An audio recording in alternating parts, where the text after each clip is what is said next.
Big boss Malayalam season 6 നാളത്തെ ദിവസം എന്ന് പറയുന്നത് പൊട്ടിത്തെറികളുടെ ദിവസമാവാനാണ് സാധ്യതയല്ല, തീർച്ചയായിട്ടും അങ്ങനെ തന്നെയാണ് സംഭവിക്കാൻ പോകുന്നത്. കാരണം ഏഷ്യാനെറ്റ് ഒരു പ്രൊമോ പുറത്തുവിട്ടിട്ടുണ്ട്.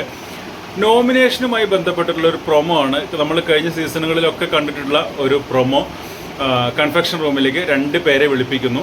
നിശ്ചിത സമയത്തിനുള്ളിൽ അവർ തമ്മിൽ സംസാരിച്ച് ആരാണോ നോമിനേഷനിൽ പോകേണ്ടത് എന്ന് അവരുടെ ഇടയിൽ തന്നെ സംസാരിച്ച് ഒരു തീരുമാനത്തിലെത്തുക. ആ നിശ്ചിത സമയത്തിനുള്ളിൽ അത് തീരുമാനത്തിലായില്ല എന്നുണ്ടെങ്കിൽ 2 പേർ നോമിനേഷനിലേക്ക് പോകും. അതാണ്. എന്തായാലും 2 പേര് എന്ന് പറയുന്നത് വിട്ടുകൊടുക്കാൻ തയ്യാറല്ലാത്ത ആളുകളാണെന്നുണ്ടെങ്കിൽ തീർച്ചയായിട്ടും അവിടെ അടി വീഴും. ഇതിൽ കാണിക്കുന്നത്, അതായത് നമ്മുടെ പ്രൊമോയിൽ കാണിക്കുന്നത് ജിൻഡോ അർജുൻ ആണ് 2 പേര് ഒരുമിച്ച് പോകുന്നത്. അതേപോലെ ജാസ്മിൻ, അത് നമ്മുടെ അഭിഷേക് ഒരുമിച്ച് പോകുന്നുണ്ട്. ഇങ്ങനെയാണ് പോകുന്നത്. തീർച്ചയായിട്ടും ഒരു കൺഫെക്ഷൻ റൂമിൽ വെച്ച് ഒരു അടി ഉണ്ടാവാനുള്ള സാധ്യതയുണ്ട്. അത് കഴിഞ്ഞ് അതിൻ്റെ ബാക്കിയായിട്ട് പുറത്ത് വന്നാലും ചിലപ്പോൾ അത് തുടരാനും സാധ്യതയുണ്ട്. എന്തായാലും നല്ല ഒരു നോമിനേഷൻ ലിസ്റ്റ് തന്നെ നാളെ വരട്ടെ എന്ന് പ്രതീക്ഷിക്കാം.